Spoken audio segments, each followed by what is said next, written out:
amnu sogolendo ana mali kono mali koka mali kuna funi buldo sirofe aw bena janaleni yantuma aw bismillah ko bi kuna funi aw keneka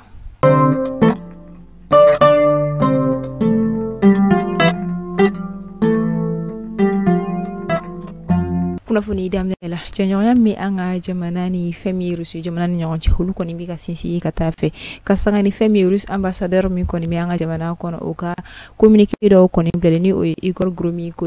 min ko ni kon nala akon mi wele bla anga jamana ministre shogel ko kala maigama ni o kera tratate meni octobre kalo klitan sama fla ani mo gonte ba wala so bese ka kuma femi kalo ka fo ko bulodi nyomo ko kere ne ala wala sa ka se ga fere ko ni soro la kana ko femi kalo ka fo soro ko fo kata si droit des enfants mani idem senuka ake anga jamana baba do ko jeli ka ke ciden kuli olu koni nyamne lu ni wakati na anga jamana femi karo ka fa soro ko ministre feni o aluseni sanwi femi karo ka fa musko reçu jamana koni konala kasanga ni femi karo ka fa human resource de l'énergie o koni ciden kulu dono konna femi karo ka fa ministre de l'industrie et du commerce o be ala fois c'est ministre des infrastructures et du transport ani ministre de l'énergie et de l'eau olu be koni bini keneka FEMI, Centre national de promotion des volontariats au Mali, ni CNPV koni. Kasangani FEMI bureau du vérificateur général koni ka kuna foni do koni ale koni ajira ka foko de kundo koni be o mara koni ta chokoka. Mi koni misika ke de kumbaye ukabara koni ka toko nyuma o koni ka.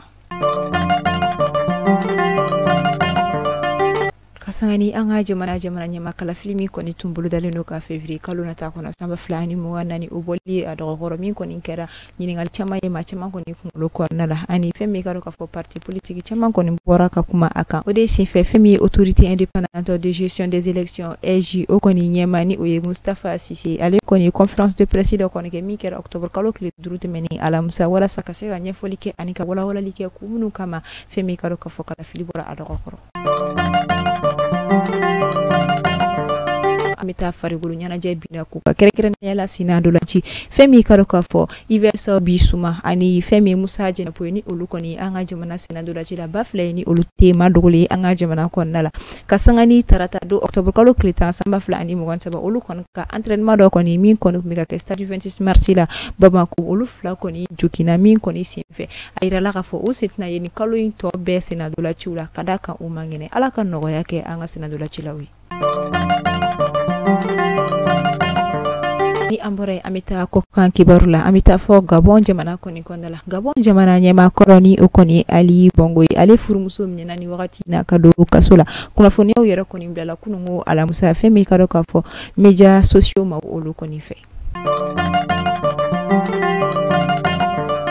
ni wakati na Côte d'Ivoire jamana koni megi sebe korol labe femi coupe d'Afrique des nations kan otako bisaba anana ko koni kumbe min koni bina damne ka ta janvier kalo klitan sabala tabla février kalo klitan ani klina samba fla ani muganani femi karo ka foni yana je koni bina ke dugudure koni konnala Côte d'Ivoire jamana koni konnala na manye ko yana je nyere koni to ye kalo sabai ode se fait confédération africaine de football kafu olu koni la jedo koni labe min koni keneka u tirage au sort koni ke wala sa jamana min be o kaseka do ode si fe tirage ko fe groupe ko ni bora kabini o yekulu ye uklala kulu miye ode fo kulu woro sigiroma woro kulu folo o ko ni Côte d'Ivoire jamana Nigeria Guinée équatoriale ani Guinée Bissau kulu flani o ye groupe B o ko ni Egypte jamana Ghana Cap-Vert ani Mozambique kulu sabana groupe C o koni Sénégal Cameroun Guinée ani Gambie o kofe kulu nani o ye groupe D o kon nalabita Algérie Burkina Faso Mauritanie ani Angola soro yenno groupe duru nani o ye kulu duru na groupe A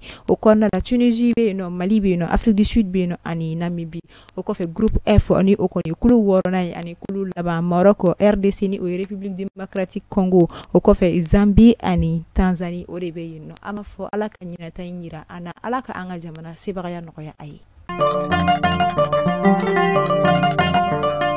kuna foni kunchela bijuma octobre kalo klita ani saba samba fla ani mugan saba anga jamana aleni femi Uganda jamana koni minateria sinandola chiro koni ge biugula daina stade 26 mars koni kona la yirma joka koni fino ore sife Union nationale des associations des supporters des aigles du Mali ni UNASAM uni ni o kɔni jɛkulu minnu faralen no ɲɔgɔn kan an ka senandolacilaw kɔni kɔkɔrɔma doli kama ni o kɔni premier vice président ye Cheikhna Bamba ale kɔni ye wele bila maa kelen kelen bɛɛ lajɛlen ko bɛɛ lajɛlen k'i senbɔ i kɔnɔkɔrɔ ka taa an ka senandolacilaw kɔni dɛmɛ nin kɛnɛ kan an b'a fɔ Ala ka sebagaya nɔgɔya u ye.